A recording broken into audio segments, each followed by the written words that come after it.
Hello there guys, in this video I'm gonna talk about how to know someone blocked you on Instagram. First, simply search for the account that you think has blocked you in the application.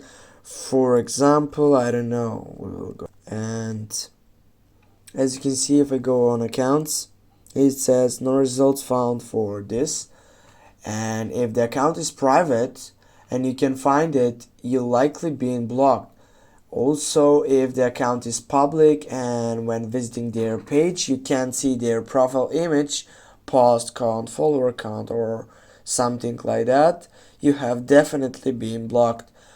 Also, if you're on a computer, if you type in the link instagram.com/ the username of it, and then it will say sorry, this page isn't available, then you have likely been blocked.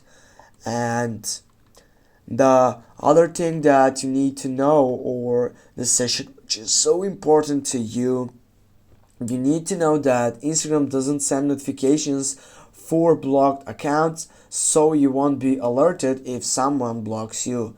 Thanks for watching. Don't forget to hit that like and share the video. See you soon, guys.